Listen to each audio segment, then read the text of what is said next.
Are you able to talk a little bit more about the lawsuit? Yeah, sure. Of course.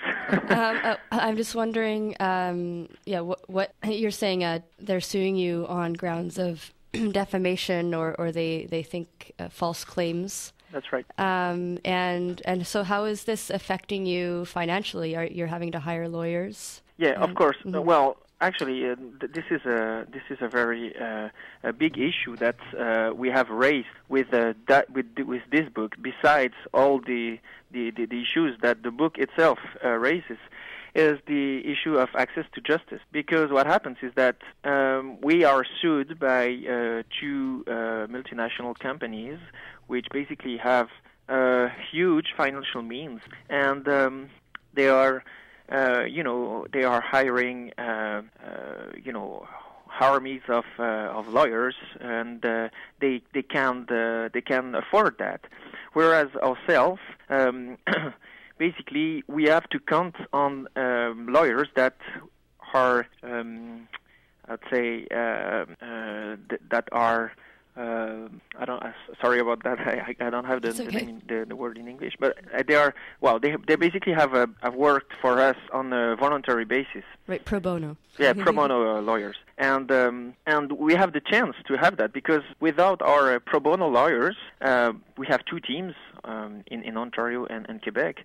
We wouldn't have been able to struggle in this judicial case as far as we are now. I mean, like we received the two lawsuits last year. Actually, we received them in April and June of last year, and we would have gone to bankruptcy.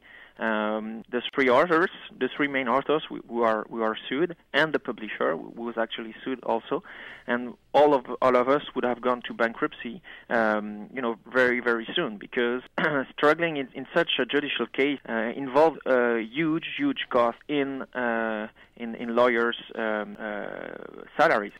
Are you going to have to prove in court point by point that what you're saying in your book is true? Actually, the thing is that we don't pretend anything we are saying is true, because what happens is that we have gathered public documents which were already available, on the web or documentary movies or in books, and all these public documents had been the results of previous investigation made by people, for most of them on the ground. So personally, we haven't been on the ground. We have just gathered all these documents, and none of these sources had been sued before. So what we have done is we have just said, all right, okay, these allegations exist. This allegation exists. Well, it is true that some companies, when they have publicly reacted, they have denied. But what we have been concentrated on is the fact that there are persistent allegations of abuses.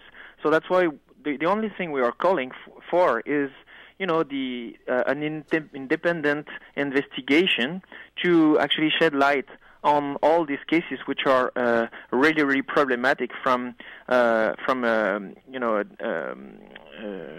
citizen perspective, because many, like all Canadians, are basically made complicit of this exploitation, because we are financing these companies through our pension funds and even through our taxpayers' money. So that's basically the point. We are not saying anything is true. We don't know where the truth is, and it's not our role to say what the truth is. Yeah, we did an interview with Richard Sanders, who he's actually the founder of COAT.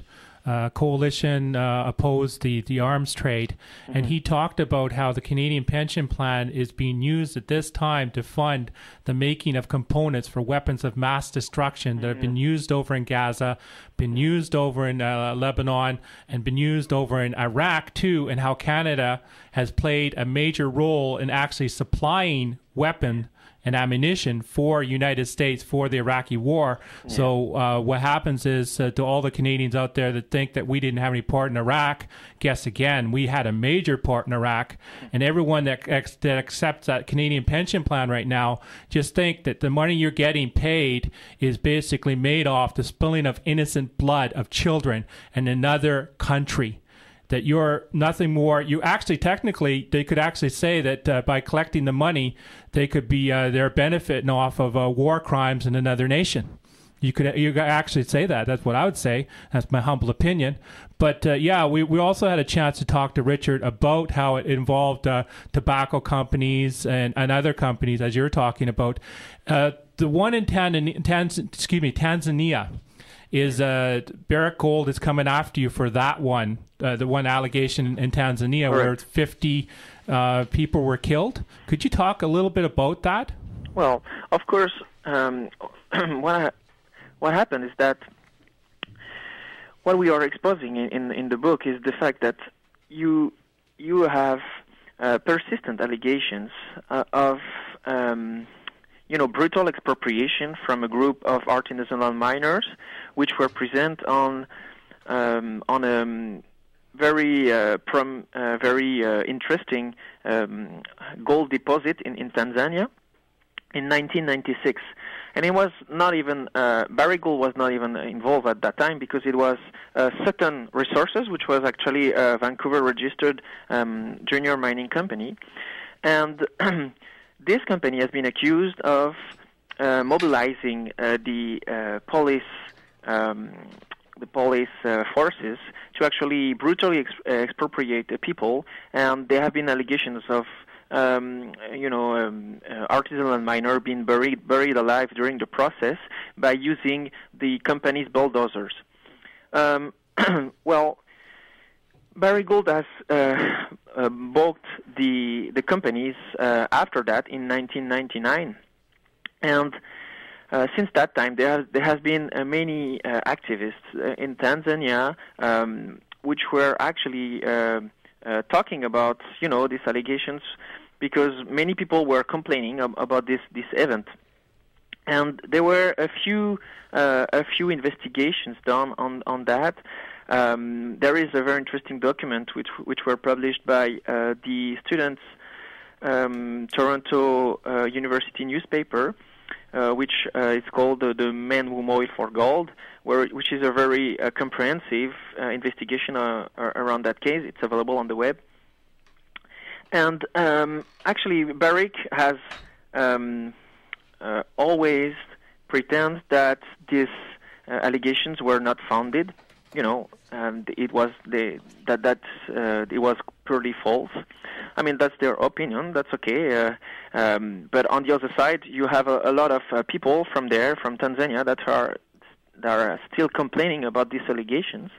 And recently, the Norwegian government, which have actually divested $200 million from its pension fund.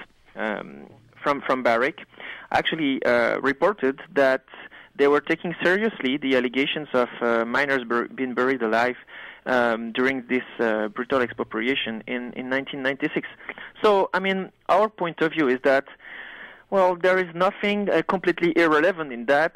If we raise these issues and this problem, it just worth to be investigated more, seriously by an independent investigation, committee. So.